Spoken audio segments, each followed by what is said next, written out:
right, 3:43. I've got 3:40 I'm supposed to start. Is that about right for everyone? Cool. Okay. So you're going to have to bear with me because I am a avid PC user, and my lovely employer provided me with a new computer that doesn't speak to the monitor, so I'm using a Mac. Right? You got to learn sometime. Why not when you're speaking? Right? So you all have evaluation cards, and on your way out by the door, I killed a couple trees, minimal trees, sorry. All of the websites that I use to pull up my research and my references are on there, as well as if you emailed me, I could just email you the Word doc if you want that they're all hyperlinked in. But if you want to just take something with you, some of us are old school and like to take things home, you can bring that home and tell Mom and Dad what you learned today. Friends and Twits, are you all here to be friends and Twits and tweeters? Maybe? Cool. So I'm Diane Underhill. I work for Pearson Learning Solutions. I used to be an instructional designer. Now I work in sales operations. But the reason I did this research actually was for my PhD in higher education through the University of Denver. So it kind of overlapped with what I was doing at work at the time, and then I started exploring it a little more. I got into the whole idea of social media and education because I had more assignments related to social media and education, and as an instructional designer, we were being asked to incorporate more. And I started thinking to myself, well, how often do people really use Facebook in education? So I started doing Google searches, and I was astounded by the information that I learned. So a little bit about me. You already know where I work, who I am. Consulting, lifelong learner, never going to get out of school apparently someday. Proposal writer, mother, wife, all that good stuff. And my son there now is 3, so he doesn't look that little anymore. And don't tell my daughter, she's not in the picture. She'd get a little dramatic. Today's agenda is the who, what, when, where, why, and how of social media. I just want to share with you some of the information I found. Basically, what people are doing with it, the classes that you can take for it, research studies that have been done on its efficacy in the classroom and different things of that nature. So it's just a broad purview of what's out there. I'm kind of like the Google notebook for the day. And if you want more information about it, you can always feel free to email me too, and I'll share you with more sources that I have. The outcomes, just an awareness. I'm going to show you some examples, how to get started if you haven't already, benefits and challenges, and some resources. So who in here has a smartphone? Great. Who in here checks Facebook on their smartphone? Like constantly, especially maybe now. I'm bored looking at Facebook. Okay. Who tweets from their smartphones? Does any employer or as a student or faculty member for work-related purposes, are you on Facebook or Twitter? All right, good. Cool. So social media. Social media describes any web content service for a piece of media to share. And those pieces have to do with pictures, words, or videos that we're going to use those to communicate somehow with a person. On the left-hand side is what Jason Falls from Social Media Explorer asked people on Twitter one day to describe social media in 2 words or less. And they posted things such as humans connected, community building, getting connected, interaction, participate, some positive things. However, they also put shared narcissism up there. So people took a negative spin off it too. That might be people just want to post things to share wonderful news about themselves in a narcissistic manner. But most often they were positive in what they had. But the pessimistic viewpoints kind of hint that social media might not be valuable in our lives. In higher education, prestigious business schools are now starting to incorporate courses in social media or social networking into their curriculums. So Harvard, London, a school in Paris, they're all starting to make this an actual course that you can take. So not only did I come home from college having taken volleyball for a couple semesters, now I can come home on my transcript and have social media courses, a Facebook course. My parents might wonder what I was doing, but it's possible and it's out there. In terms of the terminology, I learned social networking, social relevancy, and social media are 3 different things. So what do you think social relevancy would be? Just anyone can shout out. Social relevancy meaning your reputation. How many times have you Googled yourself? I Googled myself. I was interested. I Googled my maiden name, I Googled my married name. I wanted to see what the difference was. I Googled my husband, right? You Google your parents, you Google your ex-boyfriend, you Google that professor you don't like, or someone that came in for an interview. Because now we're in an era where people are going to start doing that a little more often.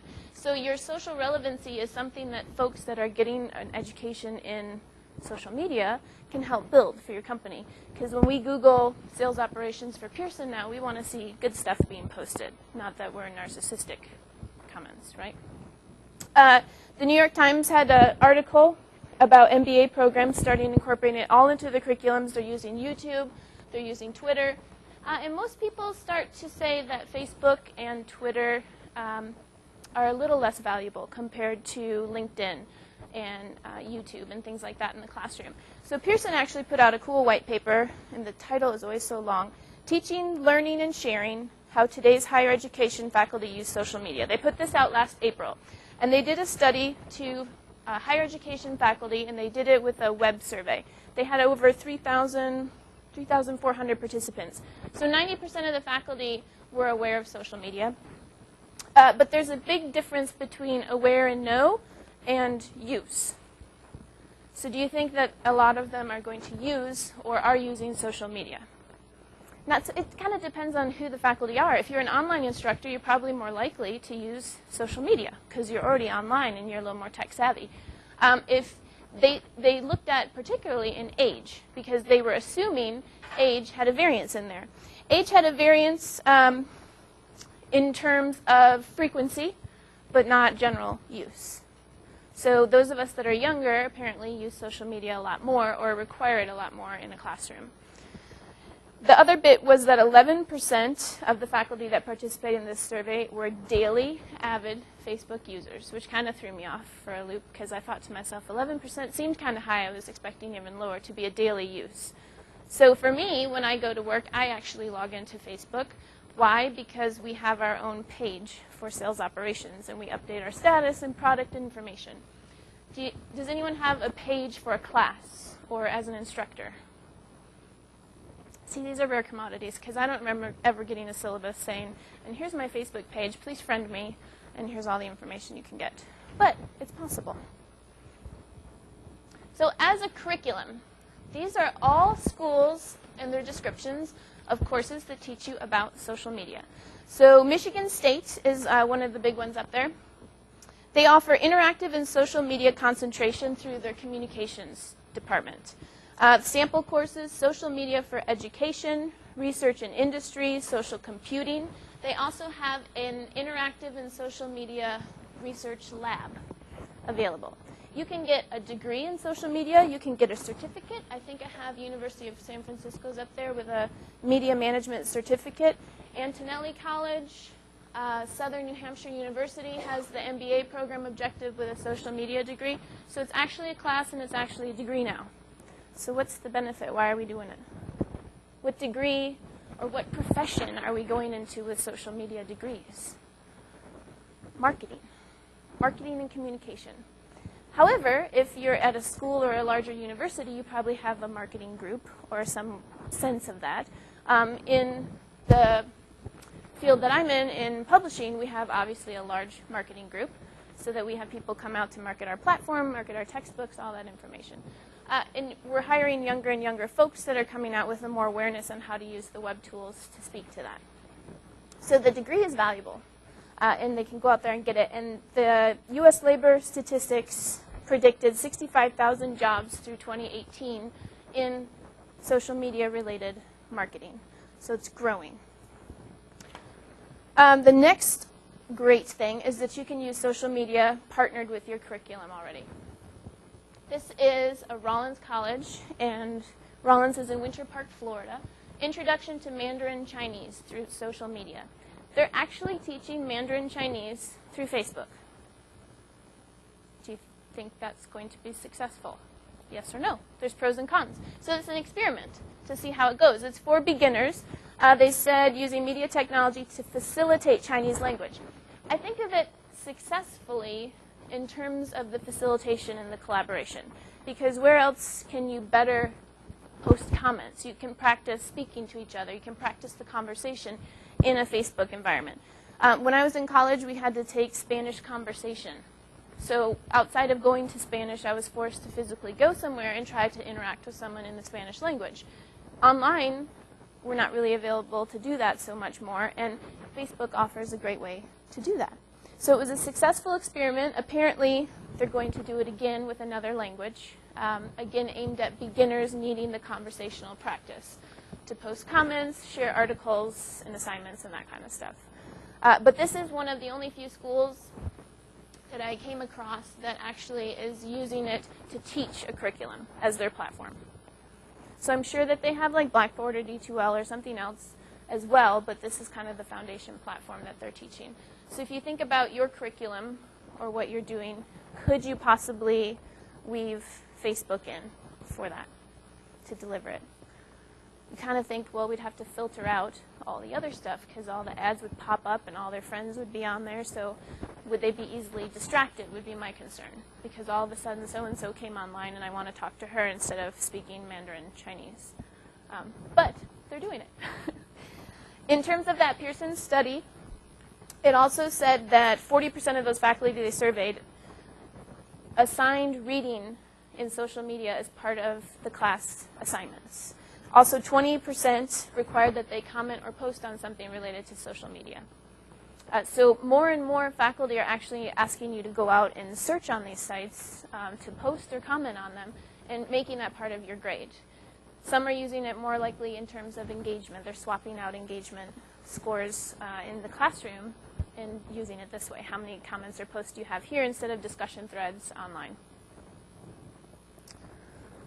So it boils down to Twitter and Facebook. Why did I pick these two? Because these are the two that all the faculty that we interviewed and surveyed said that they thought were least likely to be valuable in the classroom. So I wanted to see if they're least likely, are we using them? You guys might know the histories of both. Twitter was developed in 2006 by Jack Dorsey, operates out of San Francisco. We know it's a microblogging service for text-based posts or tweets. They monitor demographics, so how often tweets are being posted, how often individuals post tweets, how many are posted in a week. It's kind of overwhelming. A lot of the folks that I work with have their own Twitter accounts, and they post where they are all the time. And we follow them because they're within our department. So sometimes it's overwhelming for me to know that so-and-so's at this conference, and they're at this conference, and they're on this airplane. So in terms of value, you want to think of what's being posted. One way around this, and we'll talk about it a little further, is I read about someone who is actually asking someone to follow a politician for a project. Maybe if it's a political science class, pick a politician and follow their tweets. And then you can kind of assess them a little more in the biographical sense. Facebook, we all know because the movie came out from Mark Zuckerberg. Palo Alto, social networking. It has 750 million active users. 41% of the US population has a Facebook account. And we're not talking the younger generation because my parents' generation has extended on to using the Facebook account. People that knew me when I was 2 all of a sudden want to be my friend, which kind of freaks me out a little bit. Because, you know, I knew you for a brief moment. I don't know you now. But 41% is a high number. Users spend over 700 billion minutes per month on Facebook, at work, on their phone. So if we're using it this frequently, it kind of makes sense why not try to incorporate it into the classroom, because they're going to be on it anyways. I used to teach at Pima Medical Institute down in the Springs, and they had classroom computer lab assignments. So I'd bring them into the computer lab, and they'd have to work for about an hour. You can bet that about 80% of them, if I were to walk around, were on Facebook or something else instead of the site they're supposed to be on, researching for their journal article or whatever. So we actually, as a school, blocked Facebook and MySpace and all that from use. So they couldn't do that, forcing them to do something in the classroom time. But if they're on it, we're going to try to make use of it. Twitter, I found this really interesting. Did you know that the Library of Congress is archiving Twitter tweets? So anything that you tweet is on Twitter now. It kind of blows my mind. So you can go and search for, I mean, if you put in Charlie Sheen, you're going to get some exciting stuff. If you put in Barack Obama, you're going to get some exciting stuff. But now they're suggesting that this is more of a research commodity than a communication tool. That is actually going to provide more research information because it's short, the characters are limited, and students can find what they want more quickly in a more common or comfortable environment for them. I put some examples up. We know that Twitter is being used by schools to make announcements. If courses were added, if course times got changed, when summer session starts. Also, professors down on the bottom are putting up stats, and students are saying that she's saying that social media classes exist in college, so encouraging folks to go out there and do it. Twitter users. 94% of first-year college students are using social network sites. 94%. How many of you teach first-year students or work with? So engagement, retention, these are all things that we're interested in, right? Because I know when I taught first-year students, they couldn't care less about what I was talking about as long as it related to something that they were going to do. So how did I relate to them or interact with them? Those who use Twitter the most, they tested this in 2008 and 2009. The dark blue bars are the 2009. So you can see that the age groups just continue to grow, those that are using Twitter. Again, the 18 to 24-year-olds the most popular, but 65 plus is still pulling in. Still got stats on there. So Twitter is being used more commonly by the younger generation. Twitter in education. I thought to myself, if I was on Twitter as a professor, what would I be looking for, or what would I be interested in? They have a college and university directory, so you can go to that directory, look up information about the school, follow those schools, maybe for students that are interested in applying there. There's also a professor site for Twello. If there's a certain professor you're looking for, or you want to find those that are in the same field as you and kind of see the stats or research articles maybe that they're posting information about. And Twitter Grader is out there. For research purposes, it's historical research. It allows you not only to ask, but search. So students can go out there, and I think it's a great way to get them to use social media and ask them to do some basic research. Suggestions. There's a website, and I have it on my list of multi-websites of it's either 50 or 100 ways to use Twitter in the classroom. Project collaboration, brainstorming, and announcements. These all make sense, the announcements piece. Reminder test is Tuesday, whatever. Polling. This is good because if you have guest speakers come in, or you go out somewhere, or they read an article and you want to take a general census poll, that's a great way to do it, especially if it's online because you can't see hands raised. Twitteries. This is asking them to write in short context. So asking them, because Twitter only allows, 140 characters? So it's asking them to sum up maybe the point of the article or the gist of the chapter that they read in the 140 character limit, which is forcing them to condense and summarize. Kind of have to write an abstract piece. Daily learning, following mentors, and treasure hunting. So if they want to search for information, it's a hunt. They can follow mentors. Maybe there's a past student. Maybe there's a great leader out there that they're interested in. They can go ahead and follow them and speak back to that. So it's kind of interesting. Let me make sure I'm not missing anything. Oh, Stanford University, and we're going to talk about them again in a minute. They have what's called the Persuasive Technology Lab. So they did a study on Twitter and Facebook as to why they're persuasive or why they're addictive or why comments matter. And they fall back to what they call the FOG model in terms of hot triggers. They said hot triggers draw more attention. So Twitter, a hot trigger is just that short character limit or whatever someone writes on there. Also a hot trigger is when someone's reading an article online, and you know how it has the share button down on the bottom? You can share it with Twitter or Facebook or email. That's a hot trigger, supposedly, for students. Because now it's right there in front of me. I've already read it. Now I can just click, share it with the class. So what better way in terms of maybe one of your discussion assignments is to find an example of a medical ethic article and share it with the class so that people can read it and comment. Instead of them finding it, downloading it, or posting the link to the discussion thread, they can just share it to the Twitter feed for the classroom. And then the conversation could go back and forth that way. Twitter research. Someone actually did research on Twitter and its efficacy. So using a social networking platform such as Twitter engages students more and boosts grades. They took 125 first-year students. 70 were in their Twitter group and 55 in their control group. It increased student engagement and improved grades.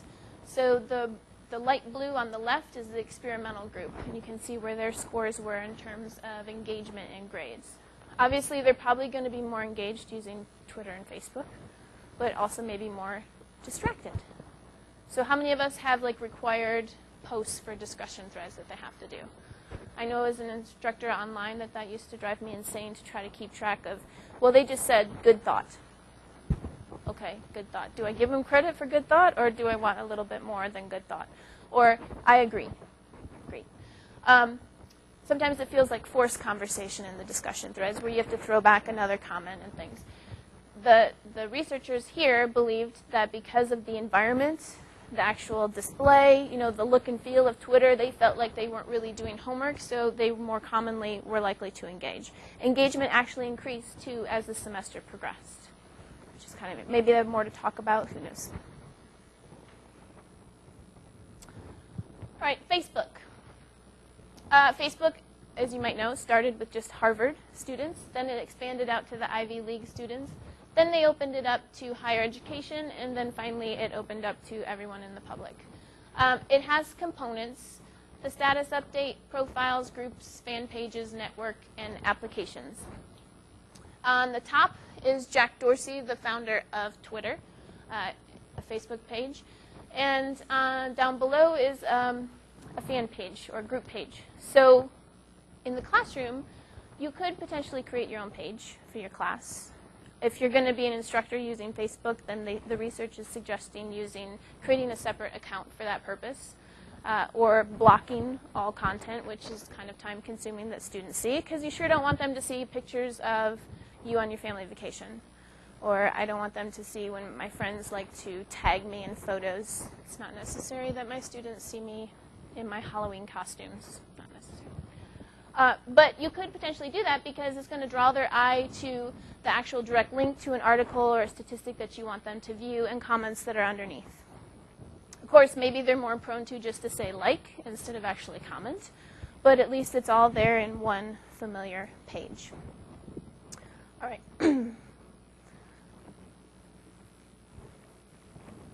Facebook education. There's actually a class in the Facebook age. It's at Rollins College in Brunswick, Maine, and it was a sociology class. And I went to this website because if you actually go to their website, you can see the syllabus, you can see the student presentations. They're all available for download in iTunes for free. You can see what they did. The course descriptions, all the content is there. And it was aimed to first-year students. They didn't necessarily have to be a sociology major to take the class. But what they were doing was exploring media forms and discourse through Facebook, and they looked at a couple other platforms too, and let me try to remember. Oh, Facebook and High Five, if anyone knows what that one is. They're exploring those too. And what they wanted to critically evaluate how social lives are mediated and what the impact it has on agency, individuality, work, and community. So they're really looking at Facebook's impact, which we all know the impact, and we all heard about the movie, or maybe you saw the movie, that it's taken over. But it's actual course, and you can get course credit for it, and it's a first-year seminar, and it's still continuing on. And it kind of gives you, their student projects in the syllabus up there give you good ideas on how you could incorporate some things into your classroom. Or if you're not going to teach a class just on Facebook, but some ideas for how to create some assignments related to that. Stanford University has creating engaging Facebook applications. This course is a little more computer science driven, so it's more technology related. So these students are actually responsible for creating applications that can be used on Facebook. So they're not learning about the psychology of Facebook or the sociology and relationships associated to Facebook. They're learning more about applications that they themselves can design. And I have a video that I'm going to show you, but since I am a new user on my Mac here, I will show you at the end when I remember how to get out. It'll be a nice trailer to the presentation. So the Facebook platform and tools like Google Analytics, people who create interactive experiences, these are all things that they were learning about and talking about. And when I show you the video at the end, you'll kind of see it sounds like a pretty neat class, because everything that's coming out of California we all know is high-tech driven. And it's leading to wonderful jobs for these students, and I think it's interesting. And I'm expecting that it's going to spread East Coast more, that MIT and Harvard are going to start expanding and offering these types of courses too. So Facebook and education. How can we use it, or can we use it? So the research says to customize learning experiences, to engage in critical thinking, and incite intellectual curiosity. Of course, this is a fan page for a calculus instructor, and then she's got a little biography about her. The students created it for her, but you could have a fan page for your school, your class, or whatever you want to do. And then up on the top is actually a Facebook page that you can join to use lecture capture and social media to customize your learning experiences. So how you can do it and how you can direct them out there.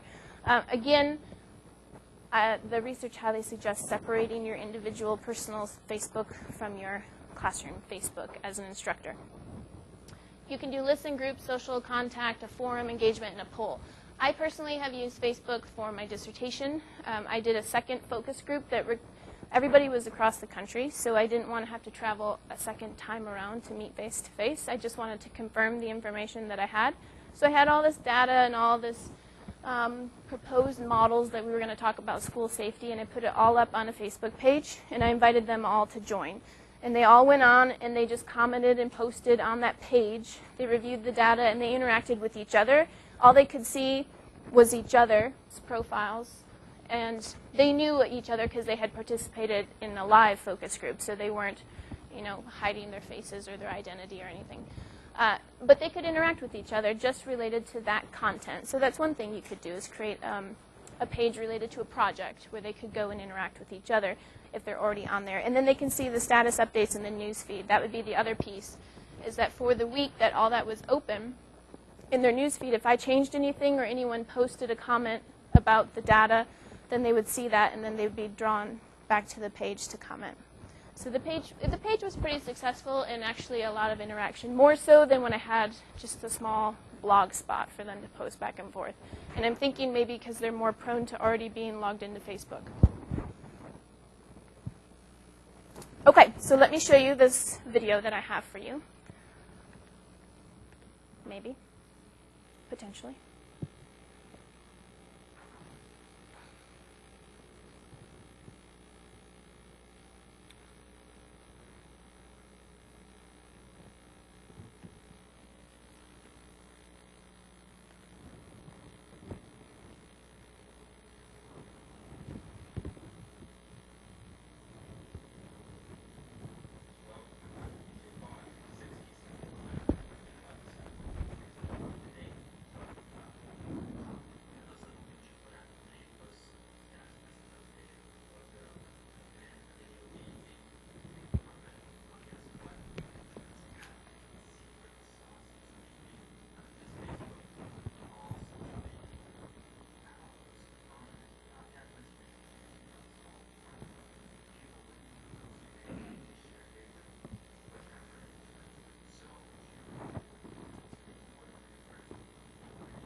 Okay, that's the first one, and that came out of that Stanford Persuasive Lab that I told you about that actually has the course. That's the instructor. They have several videos about the power of commenting, the persuasiveness of Twitter, different things that you can go to.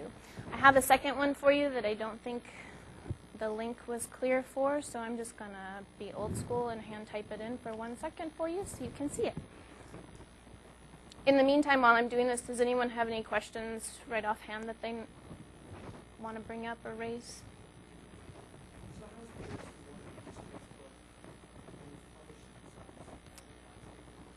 That's great. What we do is we post announcements about new releases of textbooks, new online course stuff. We link to demos that we have on our webpage. All marketing perspectives to push our stuff. And we actually have our own page for Pearson Learning Solutions and then our platform and our textbook publishing side. So there's usually a couple posts per day if there's something new to share, or if we gave a presentation somewhere and things of that nature. And if you are using a Pearson textbook or an online course or something like that, then you might be more interested in seeing that because it would tell you of updates or changes to anything. Other questions? Is anyone at a school or university that has their own page for the school itself? And what role does that serve? Is that more kind of just the announcements of the school, information about the school, so students can search and that kind of stuff? Or do you share more information about professors on there or calendars?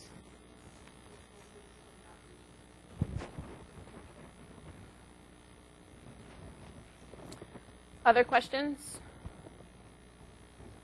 Cool. Sorry I have to do this. If I will tell Pearson how much I appreciate my computer not working. Maybe that'll get me an even better one, right? Or get me a class on how to use a Mac. Probably. Oh, see? Good. Great. Well, we'll do it this way.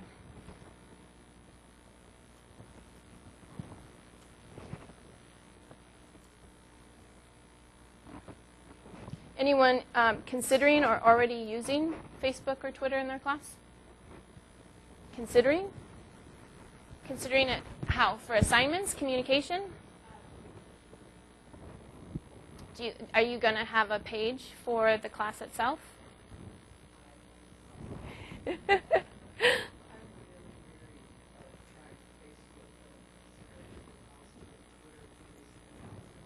Okay.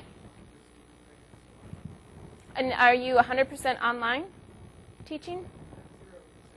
0%. Okay. So what drew you to decide to try to use Twitter?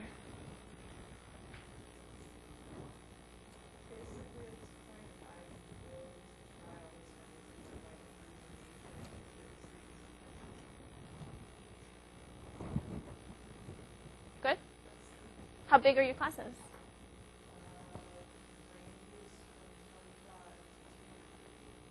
Okay, 25 to 250. Wow.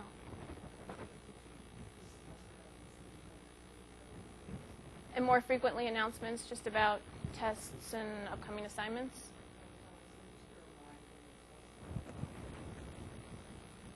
The stuff that we usually handwrite on the board, don't forget Friday this is due, that would become a Twitter feed.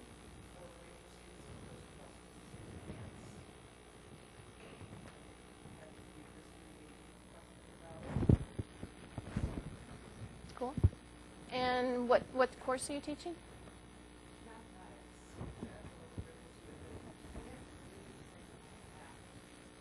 Right. It's true, but you could. It'd be tricky. Who else said that they might try or are considering trying? Yes. Yeah.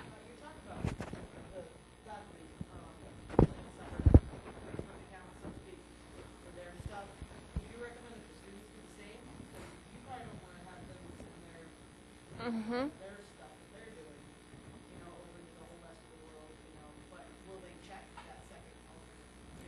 Right. There was a research article, or someone was posting more of their experience that I read about asking students to do the same, blocking their privacy, and they just gave a step-by-step. They all, on that first week, were required to go in and set their privacy settings to that particular page that they were on. So they didn't have to create a separate account, but those that were on that page or in their class were blocked from seeing all their other stuff. Obviously, you're going to have the student that won't do that. But yeah, it's highly suggested because I just knowing some of my past students, there's some information I probably don't want to know or see, or their status updates. Yeah, so I think if that's something that you incorporate in the classroom, that there's going to have to be a first week or first day, let's all hash this out and make sure that we've got all our settings in place to keep that limited just to the classroom. And it's not to say, too, that people aren't going to kind of lapse from one side to the other. So if someone or a student is used to posting a daily, I just walked my dog and got a cup of coffee. I just went to Target and found whatever on sale. I just watched whatever movie. They might venture into the classroom making that their post at the same time or something related to that. So there have to be some ground rules obviously set in place for what you're going to post about or talk about. And it's going to be classroom content related and not related to whatever movie you saw. Which it's going to be kind of tricky, too, if you're incorporating first year or younger students versus more of the adult learner span for online learning. Other questions? Who else thinks they might incorporate Facebook or Twitter? Who agrees with the statistics or the research that it's probably not super valuable in the classroom? Yes. Okay, and why would that be? And I'm not picking on you. Well, my organization works with institutions who are fundamentally doing these things on whether or not Facebook or Twitter makes sense. Should I create Facebook profiles, or is it appropriate even if I do so to make that connection to students? And just more and more we're hearing institutions say that it's just not worth the risk. It's not effective in doing what they're trying to do. So they're reaching out to either organizations like us or other tools to handle that challenge a little bit differently. So that's just from my experience with institutions across the country. Okay. Yeah, and I mean, some of the negative aspects we can think of time spent having to create something different, having to go to something different, and the efficacy, or if people just want to do it or not. I think part of the challenge too is those tools aren't fundamentally built for teaching. They can be valuable for teaching, but they're not fundamentally built for that. So that's a challenge. Yep, no, good point. Yes?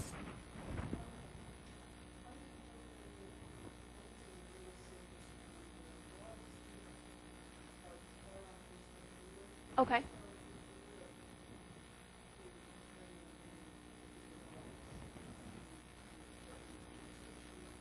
Mm-hmm.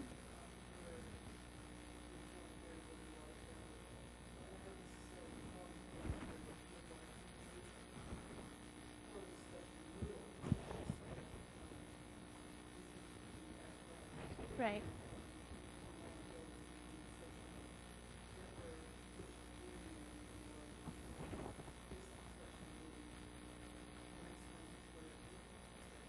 Right. Yes.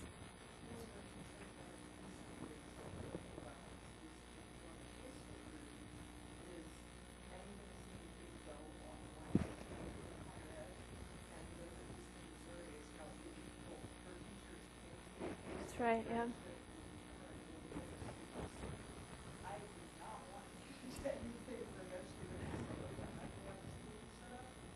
You can't use them? Yeah. And I think in my research I came across a couple of states that have created that. So I mean, definitely that would be a downfall if you spend all that time and then they say, no, you can't. Yes, good point, good point. Anybody else, other comments? Okay, so this is the Stanford University page. This is their course. They have applications. They have a direct blog to their Facebook stuff. And I was searching for my link that got cut off in my notes without much success. So it is on, I believe it should be accurate on there. And I would be happy to email it to you at the same time, the video that talks about the course that the students are building the apps for. Overall, just in general, the terms of Facebook and Twitter, I'm not saying yay or nay either way.